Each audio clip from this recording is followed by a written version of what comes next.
আজকের এই বিশ্লেষণে একটি দারুণ মজাদার অথচ ভীষণ শিক্ষণীয় পুরনো গল্প নিয়ে আলোচনা করা যাক।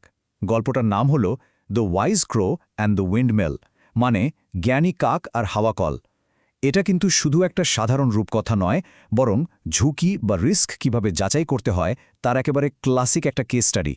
আমরা অনেক সময় না বুঝে নানা জিনিসকে অকারণে ভয় পাই, তাই না?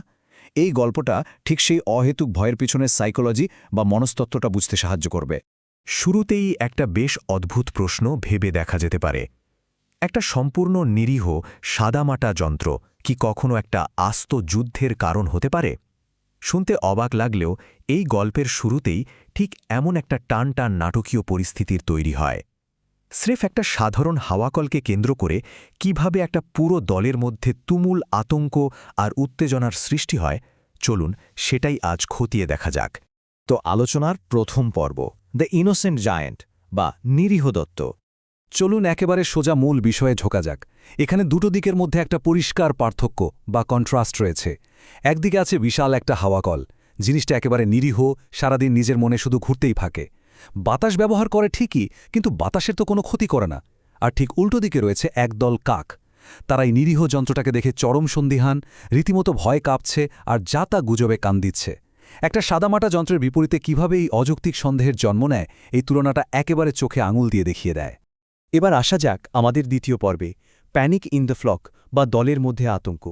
পরিস্থিতি এমন একটা চরমে পৌঁছল যে কাকের দল তড়িঘড়ি করে একটা ভুট্টা খেতে বিশাল এক এলম গাছের নিচে একটা সভা ডেকে বসল। পরিস্থিতি সামলাতে রীতিমতো একজন চেয়ারক্রো বা সভাপতিও নিয়োগ করা হলো। একবার দৃশ্যটা কল্পনা করার চেষ্টা করা যাক। চারপাশ তখন কান ফাটানো কাকা শব্দ আর প্রবল চেঁচামেচিতে একেবারে সরগরম। একটা সম্পূর্ণ আতঙ্কিত দল কিভাবে এই বিশাল হাওয়াকলকে নিয়ে তর্ক-বিতর্ক করছে, এটা তারই একটা চূড়ান্ত বিশৃঙ্খল অথচ গোছানো ছবি।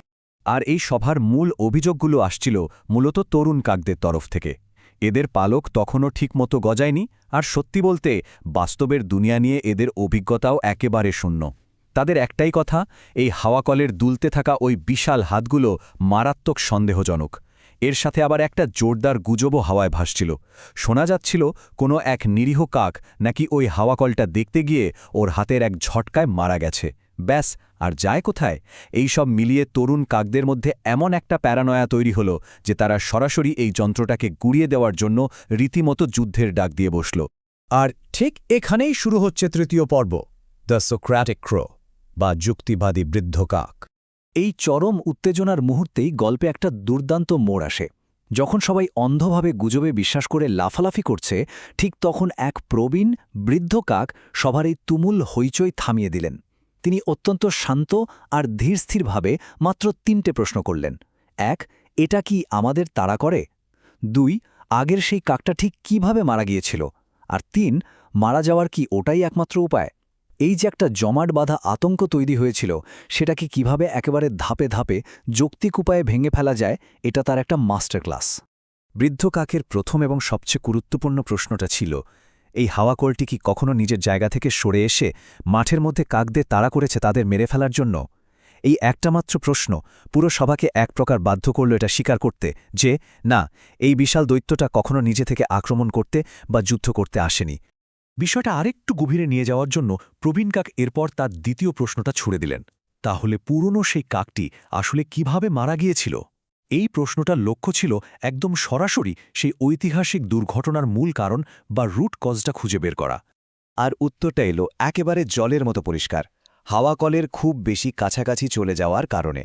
এই ছোট্ট অথচ অগাট্য সত্যিটা পুরো দৃশ্যপট বদলে দিল। পুরো পরিস্থিতির দোষ ওই হাওয়াকলের কাল্পনিক শত্রুতা থেকে সরে গিয়ে সরাসরি সেই ভুক্তভোগী কাকের নিজের অসতর্কতা এবং খুব কাছাকাছি চলে যাওয়ার ওপর গিয়ে পড়ল।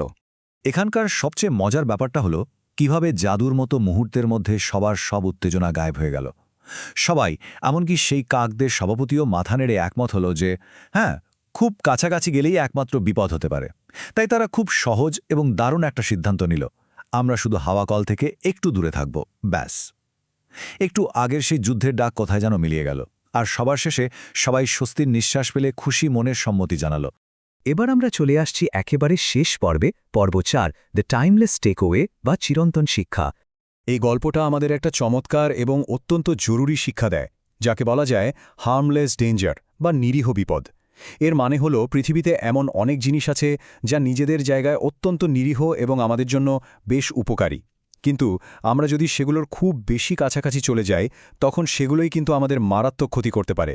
ঝুঁকি বা রিস্ক যাচাই করার ক্ষেত্রে একটা নিরাপদ দূরত্ব বা বাউন্ডারি বজায় রাখাটা যে কতটা জরুরি, এই নীতি আমাদের সেটাই একেবারে চোখে আঙুল দিয়ে দেখিয়ে দেয়। শেষ করার আগে একটা দারুণ বিষয় ভেবে দেখা যেতে পারে। আমাদের আশেপাশে আর এমন কোন কোন নিরীহ দৈত্য ছড়িয়ে আছে যেগুলোকে মানুষ অযথায় ভয় পায়, শুধু এই কারণে যে তারা সেগুলোর বড্ড বেশি কাছাকাছি দাঁড়িয়ে থাকে।